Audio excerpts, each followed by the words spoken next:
স্বাগত বন্ধুরা। আজ আমি শোনাতে যাচ্ছি রবীন্দ্রনাথ ঠাকুরের একটি সুন্দর গল্প, চোরাই ধন। মহাকাব্যের যুগে স্ত্রীকে পেতে হতো পৌরুষের জোরে। যে অধিকারী সেই লাভ করত রমণীরত্ন। আমি লাভ করেছি কাপুরুষতা দিয়ে। সে কথা আমার স্ত্রীর জানতে বিলম্ব ঘটেছিল, কিন্তু সাধনা করেছি বিবাহের পরে। যাকে ফাঁকি দিয়ে চুরি করে পেয়েছি তার মূল্য দিয়েছি দিনে দিনে। দাম্পত্যের সত্ত্ব সাব্যস্ত করতে হয় প্রতিদিনই নতুন করে। অধিকাংশ পুরুষ ভুলে থাকে এই কথাটা। তারা গোড়াতেই কাস্টম হাউসে মাল খালাস করে নিয়েছে সমাজের ছাড় চিঠি দেখিয়ে। তারপর থেকে আছে বেপরোয়া, যেন পেয়েছে পাহারাওয়ালার সরকারি প্রতাপ। উপরওয়ালার দেয়া তকমার জোরে উর্দিরা খুলে নিলেই অতি অভাজন তারা। বিবাহটা চিরজীবনের পালাগান, তার ধুয়ো একটা মাত্র, কিন্তু সঙ্গীতের বিস্তার প্রতিদিনের নবনব পর্যায়ে। এই কথাটা ভালো রকম করে বুঝেছি সুনেত্রার কাছ থেকেই। ওর মধ্যে আছে ভালোবাসার ঐশ্বর্য, ফুরোতে চায় না তার সমারোহ। দেউড়িতে 4 প্রহর বাজে তার সাহানা রাগিনী। আপিস থেকে ফিরে এসে একদিন দেখি আমার জন্যে সাজানো আছে বরফ দেওয়া ফলসার শরবত। রং দেখেই মনটা চমকে ওঠে। তার পাশেই ছোট রূপোর থালায় গড়ে মালা। ঘরে ঢোকবার আগেই গন্ধ আসে এগিয়ে। আবার কোনো দিন আইসক্রিমের যন্ত্রে জমানো শ্বাসে রসে মেশানো তালশ্বাস 1 পেয়ালা, আর পিরিচে একটি মাত্র সূর্যমুখী। ব্যাপারটা শুনতে বেশি কিছু নয়, কিন্তু বোঝা যায় দিনে দিনে নতুন করে সে অনুভব করেছে আমার অস্তিত্ব। এই পুরনোকে নতুন করে অনুভব করার শক্তি আর্টিস্টের, আর ইতরে জানা প্রতিদিন চলে দস্তুরের দাগা বুলিয়ে। ভালোবাসার প্রতিভা সুনেত্রার, নবনব উন্মেষ শালিনী সেবা। আজ আমার মেয়ে অরুণার বয়স 17, অর্থাৎ ঠিক যে বয়সে বিয়ে হয়েছিল সুনেত্রার। ওর নিজের বয়স 38, কিন্তু সযত্নে সাজসজ্জা করাটাকে ও জানে প্রতিদিন পুজোর নৈবেদ্য সাজানো, আপনাকে উৎসর্গ করবার আহ্নিক অনুষ্ঠান। সুনেত্রা ভালোবাসে শান্তিপুরে সাদা শাড়ি, কালো পাড়ওয়ালা। খদ্দর প্রচারকদের ধিক্কারকে বিনা প্রতিবাদে স্বীকার করে নিয়েছে। কিছুতেই স্বীকার করেনি খদ্দরকে। ও বলে, দিশি তাঁতির হাত, দিশি তাঁতির তাঁত, এই আমার আদরের। তারা শিল্পী, তাদেরই পছন্দে সুতো, আমার পছন্দ সমস্ত কাপড়টা নিয়ে। আসল কথা সুনেত্রা বোঝে হালকা সাদা রঙের শাড়িতে সকল রঙেরই ইশারা খাটে সহজে। ও সেই কাপড়ে নতুনত্ব দেয় নানা আভাসে। মনে হয় না সেজেছে। ও বোঝে আমার অবচেতন মনের দিগন্ত উদ্ভাসিত হয় ওর সাজে। আমি খুশি হই, জানি নে কেন খুশি হয়েছি।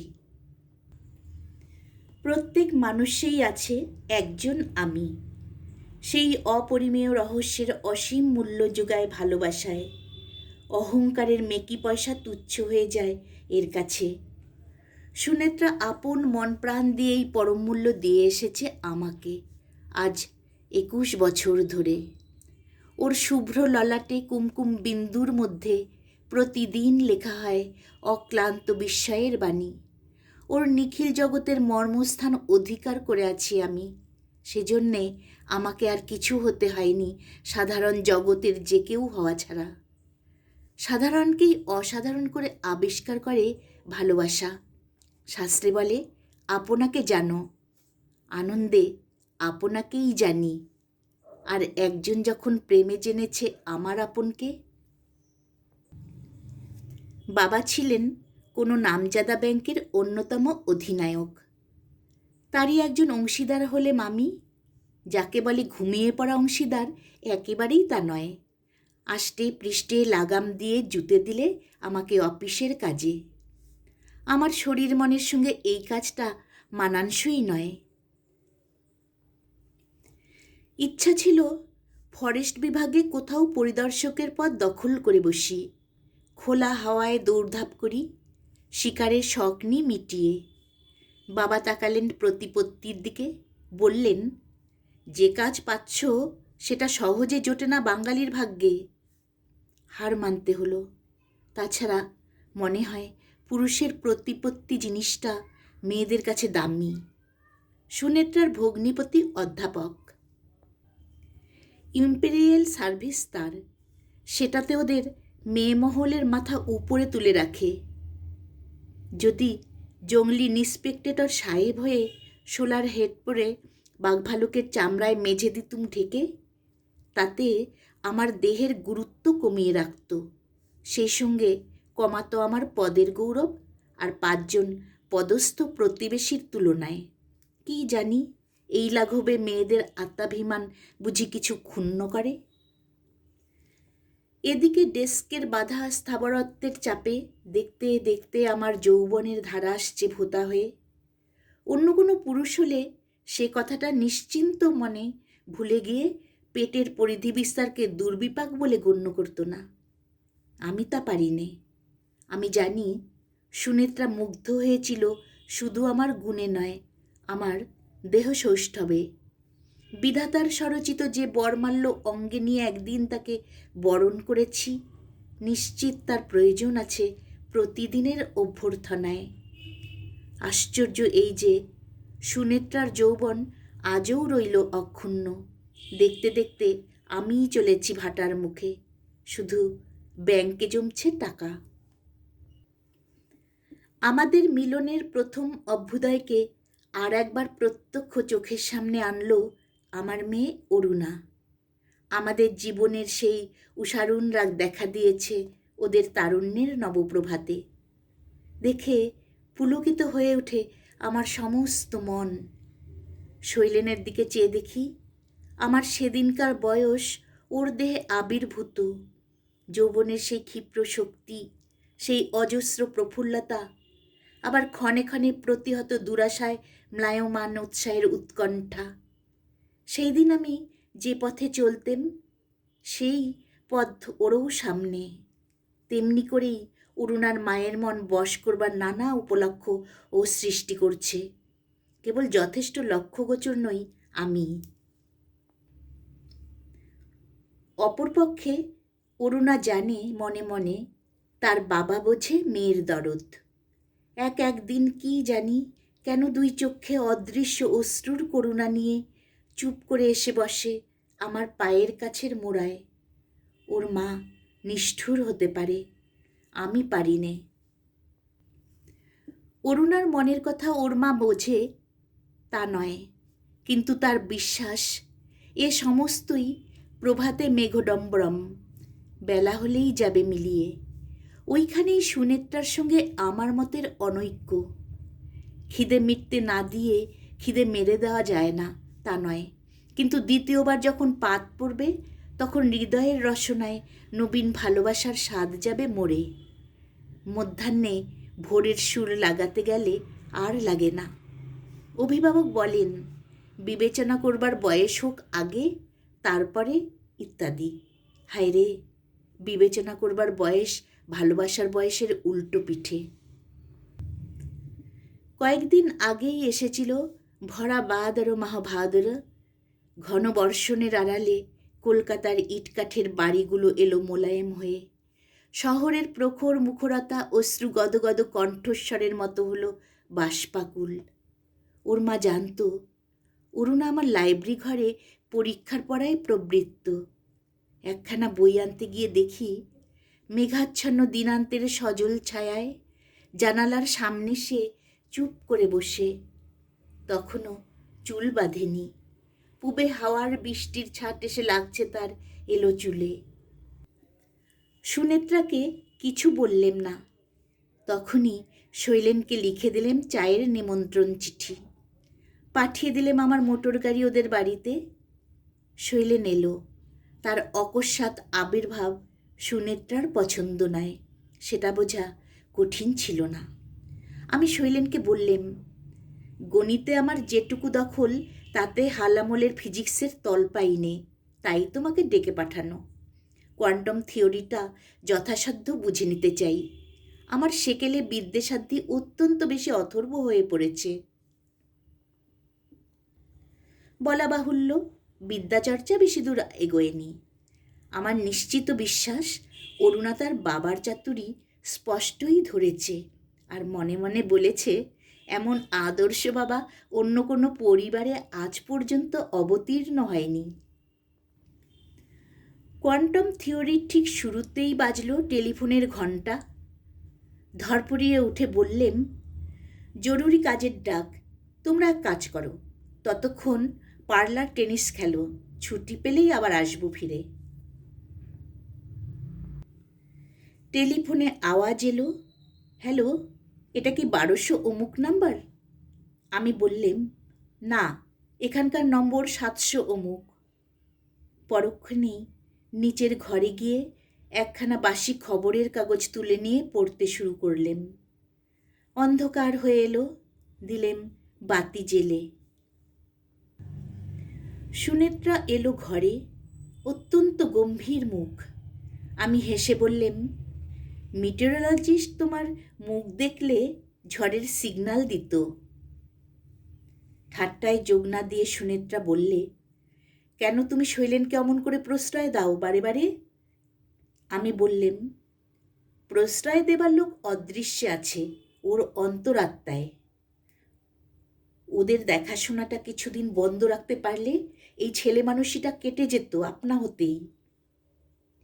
ছেলে মানুষির কসাইগড়ি করতে যাবই বা কেন? দিন যাবে, বয়স বাড়বে, এমন ছেলে মানুষই আর তো ফিরে পাবে না কোনো কালে। তুমি গ্রহ নক্ষত্র মানো না, আমি মানি, ওরা মিলতে পারে না। গ্রহ নক্ষত্র কোথায় কিভাবে মিলেছে চোখে পড়ে না, কিন্তু ওরা দুজন যে মিলেছে অন্তরে অন্তরে সেটা দেখা যাচ্ছে খুব স্পষ্ট করেই। তুমি বুঝবে না আমার কথা। যখনই আমরা জন্মাই তখনই আমাদের যথার্থ দোষর ঠিক হয়ে থাকে। মোহের ছলনায় আর কাউকে যদি স্বীকার করে নিই তবে তাতেই ঘটে অজ্ঞাত অসতীত্ব, নানা দুঃখে বিপদে তার শাস্তি। যথার্থ দোষর চিনব কি করে?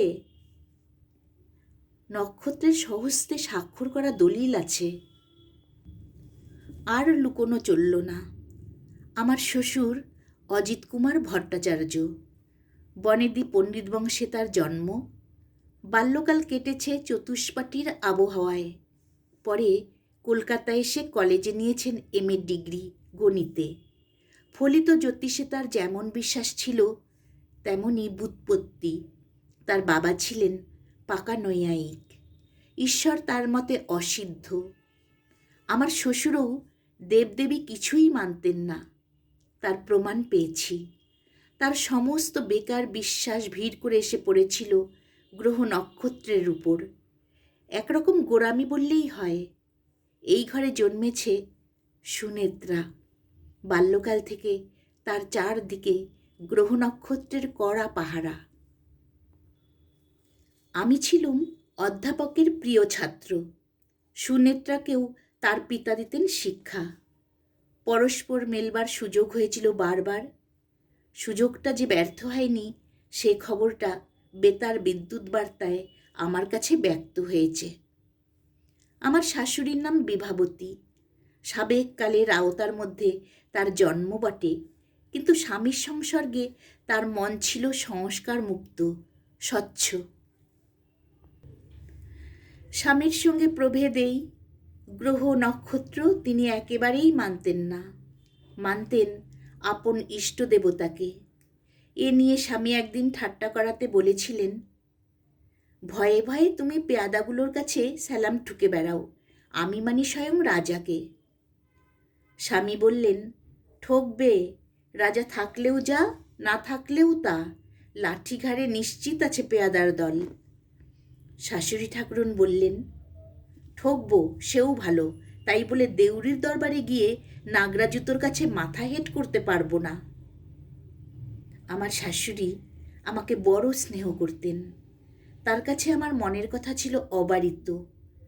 অবকাশ বুঝে একদিন তাকে বললেম, মা, তোমার নেই ছেলে, আমার নেই মা, মেয়ে দিয়ে আমাকে দাও তোমার ছেলের জায়গাটি।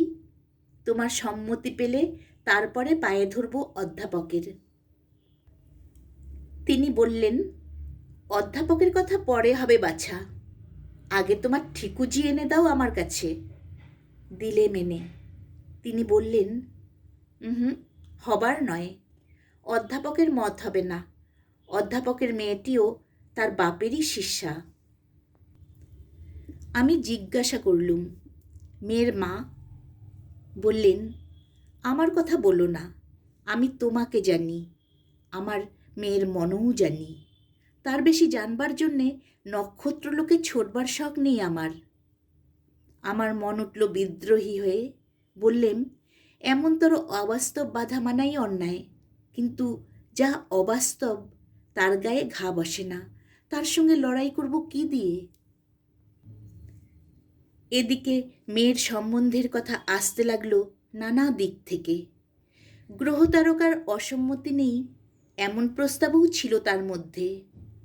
মেয়ে জিদ করে বলে বসল, সে চিরকাল কুমারী থাকবে, বিদ্যার সাধনাতেই যাবে তার দিন। বাপ মানে বুঝলেন না। তার মনে পড়ল লীলাবতীর কথা। মা বুঝলেন। গোপনে জল পড়তে লাগলো তার চোখ দিয়ে। অবশেষে একদিন মা আমার হাতে একখানি কাগজ দিয়ে বললেন, সুনেত্রার ঠিকুজি এই দেখিয়ে তোমার জন্মপত্রী সংশোধন করিয়ে নিয়ে এসো। আমার মেয়ের অকারণ দুঃখ সইতে পারবো না। পরে কি হলো বলতে হবে না। ঠিকুজির অঙ্কজাল থেকে সুনেত্রাকে উদ্ধার করে আনলেম। চোখের জল মুছতে মুছতে মা বললেন, পুণ্যকর্ম করেছ বাছা। তারপরে গেছে 21 বছর কেটে। হাওয়ার বেগ বাড়তে চলল, বৃষ্টির বিরাম নেই। সুনেত্রাকে বললেম, আলোটা লাগছে চোখে, নিবিয়ে দিই। নিবিয়ে দিলেম। বৃষ্টি ধারার মধ্যে দিয়ে রাস্তার ল্যাম্পের ঝাপসা আভা এলো অন্ধকার ঘরে। সোফার উপরে সুনেত্রাকে বসালেম আমার পাশে। বললেম, শুনি, আমাকে তোমার যথার্থ দোসর বলে মানো তুমি? এ আবার কি প্রশ্ন হলো তোমার? উত্তর দিতে হবে নাকি? তোমার গ্রহ তারা যদি না মানে? নিশ্চয়ই মানে, আমি বুঝি জানি নে? এতদিন তো একত্রে কাটলো আমাদের, কোনো সংশয় কি কোনো দিন উঠেছে তোমার মনে? অমন সব বাজে কথা জিজ্ঞাসা করো যদি রাগ করব। শুনি, দুজনে মিলে দুঃখ পেয়েছি অনেকবার। আমাদের প্রথম ছেলেটি মারা গেছে 8 মাসে। টাইফয়েডে আমি যখন মরণাপন্ন, বাবার হলো মৃত্যু। শেষে দেখি উইল জাল করে দাদা নিয়েছেন সমস্ত সম্পত্তি। আজ চাকরি আমার একমাত্র ভরসা। তোমার মায়ের স্নেহ ছিল আমার জীবনের ধ্রুবতারা। পুজোর ছুটিতে বাড়ি যাওয়ার পথে নৌকাডুবি হয়ে স্বামীর সঙ্গে মারা গেলেন মেঘনা নদীর গর্ভে। দেখলেন বিষয় বুদ্ধিহীন অধ্যাপক ঋণ রেখে গেছেন মোটা অঙ্কের। সেই ঋণ স্বীকার করে নিলেন। কেমন করে জানব এই সমস্ত বিপত্তি ঘটায়নি আমারই দুষ্টু গ্রহ? আগে থাকতে যদি জানতে, আমাকে তো বিয়ে করতে না। সুনেত্রা কোনো উত্তর না করে আমাকে জড়িয়ে ধরলে। আমি বললেম, সব দুঃখ দুর্লক্ষণের চেয়ে ভালোবাসাই যে বড় আমাদের জীবনে, তার কি প্রমাণ হয়নি? নিশ্চয়ই নিশ্চয়ই হয়েছে। মনে করো, যদি গ্রহের অনুগ্রহে তোমার আগেই আমার মৃত্যু হয়, সেই ক্ষতি কি বেঁচে থাকতেই আমি পূরণ করতে পারিনি? থাক থাক, আর বলতে হবে না। সাবিত্রীর কাছে সত্যবানের সঙ্গে একদিনের মিলনও যে চিরবিচ্ছেদের চেয়ে বড় ছিল, তিনি তো ভয় করেননি মৃত্যু গ্রহকে। চুপ করে রইল সুনেত্রা। আমি বললেম, তোমার অরুণা ভালোবেসেছে শৈলেনকে, এইটুকু জানা যথেষ্ট। বাকি সমস্তই থাক অজানা। কি বলো শুনি? সুনেত্রা কোনো উত্তর করলে না। তোমাকে যখন প্রথম ভালোবেসেছিলুম বাধা পেয়েছি। আমি সংসারে দ্বিতীয়বার সেই নিষ্ঠুর দুঃখ আসতে দেব না, কোনো গ্রহেরই মন্ত্রণায়। ওদের দুজনের ঠিকুজির অঙ্ক মিলিয়ে সংশয় ঘটতে দেব না কিছুতেই। ঠিক সেই সময়েই সিঁড়িতে পায়ের শব্দ শোনা গেল। শৈলেন নেমে চলে যাচ্ছে। সুনেত্রা তাড়াতাড়ি উঠে গিয়ে বললে, কি বাবা শৈলেন, এখনই তুমি যাচ্ছ নাকি? শৈলেন ভয়ে ভয়েই বললে, কিছু দেরি হয়ে গেছে, ঘড়ি ছিল না, বুঝতে পারিনি। সুনেত্রা বললে, না, কিছু দেরি হয়নি, আজ রাত্রে তোমাকে এখানেই খেয়ে যেতে হবে। একেই তো বলে প্রশ্রয়।